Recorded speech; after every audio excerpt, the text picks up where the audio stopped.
Factories are not supposed to disappear like mist at dawn. Yet across China's industrial heartlands, entire workshops vanish overnight.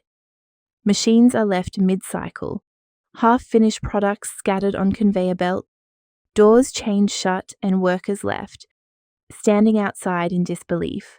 No farewell notices, no warnings, just silence. These vanishing plants have earned a chilling nickname, the ghost factories. They represent a hidden crisis at the core of China's economy, one rarely spoken about in official channels, but whispered about in working dormitories, investor circles, and censored corners of social media. China is still often described as the world's factory floor, producing everything from smartphones to cheap toys. But behind the glossy exports lies a darker truth. Over the past decade, China's manufacturing workforce has been shrinking at an alarming pace. According to the National Bureau of Statistics, between 2012 and 2022, nearly 14 million manufacturing jobs disappeared. Some of these losses stem from automation and offshoring, but many are the result of factories that collapsed without a trace. At the same time, the Ministry of Human Resources acknowledges that unpaid wages, especially in construction and manufacturing, reach into the tens of billions of yuan each year. Workers often do not realize their employer is in financial freefall until payday arrives and nothing is deposited. By then, the factory gates are locked. Not all ghost factories are born from mismanagement or bankruptcy. Some are deliberate scams, elaborate illusions staged to siphon money from investors or secure subsidies from local governments. Journalists who managed to infiltrate these setups in the late 2000s described fake operations, complete with borrowed machinery, hired actors posing as employees, and staged production runs, timed with investor visits. Once funding contracts were signed, the owners disappeared, leaving behind warehouses full of nothing but broken promises.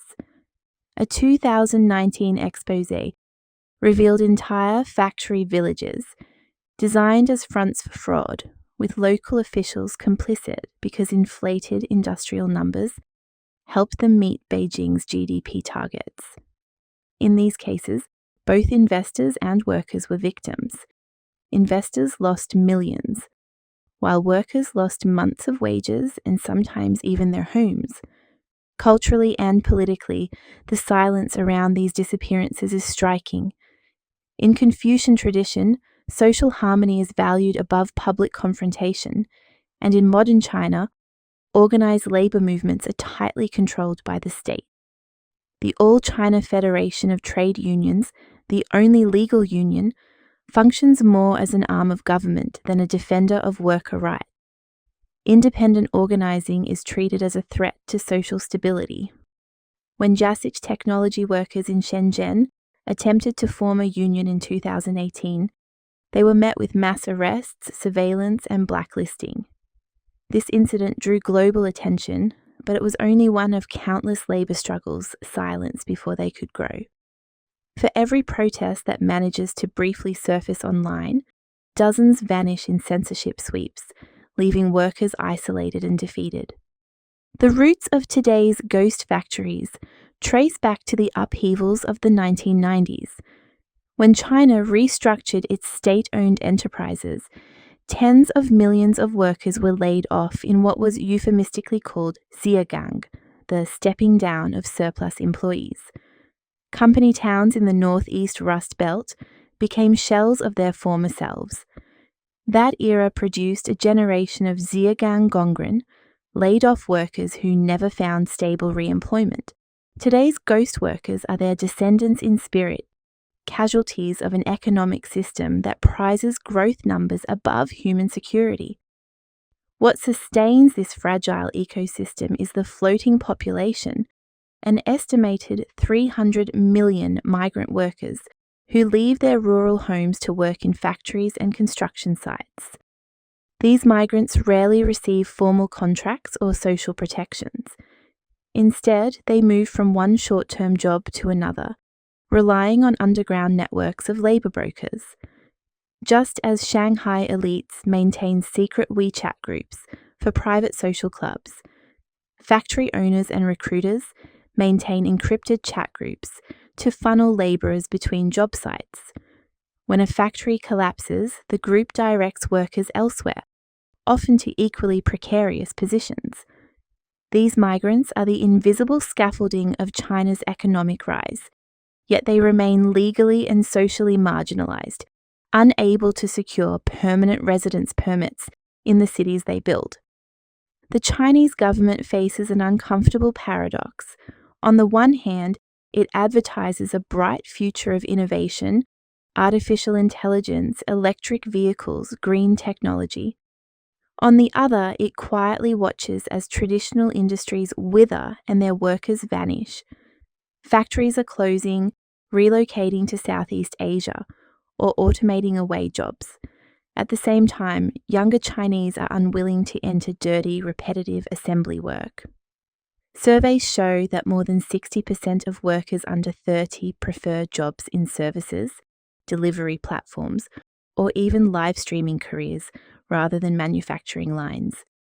This generational shift leaves many factories struggling to recruit, deepening their vulnerability to collapse. The consequences ripple far beyond individual workers. Local governments rely heavily on industrial taxes and land sales to balance their books. When a factory shutters, entire towns lose their economic lifeblood. In some provinces, the landscape is scarred with half-built factories abandoned mid-construction, weeds pushing through cracked concrete. They resemble ruins of a lost empire rather than symbols of a rising superpower. For workers, the fallout is harsher still. Debts owed to labour brokers, loans from informal lenders, and pressure to enter underground industries. Some end up in illegal mining operations, others in black market electronics, recycling, often at great risk to their health and safety. Accounts from insiders paint haunting images. Factories run at full speed during official inspections, only to shut down immediately afterward. Workers are sometimes locked inside overnight to prevent desertion.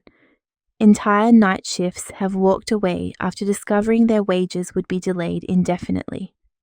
These stories, whispered in worker dorms or briefly surfacing on social media before being scrubbed, sound like urban legends, yet they are repeated often enough, with enough consistency, that they form a chilling pattern. They are ghost stories, yes, but ghost stories grounded in lived reality. The truth is that ghost factories do not only haunt China, they haunt the world. Every time a consumer buys a new phone, a fast fashion dress, or a children's toy stamped made in China, they are indirectly linked to this shadow economy. Some of those products may have been produced in facilities that no longer exist, by workers who never received a paycheck. China's position as a global manufacturing hub means that the instability of its ghost factories sends ripples through the international supply chain. When factories vanish, orders are delayed or rerouted, costs rise, and global industries tremble. The story of the ghost factories is not just about economics. It is about visibility and erasure. It is about people whose lives power the global marketplace, but who remain invisible until they vanish. It is about governments that suppress protests to maintain stability, and investors who look away as long as profits flow. It is about a system that rewards appearances, booming production numbers, glittering export statistics, while burying the corpses of collapsed workshops in silence. Factories that appear one day and vanish the next. Workers erased overnight. Governments that prefer silence over accountability. These are the ghost factories of China. They are not anomalies, but symptoms of a deeper sickness in the way global economies measure growth and value human labour. The next time someone holds a product labelled "Made in China," a question lingers. Was it born in a factory that still exists? Or is it the last trace of a ghost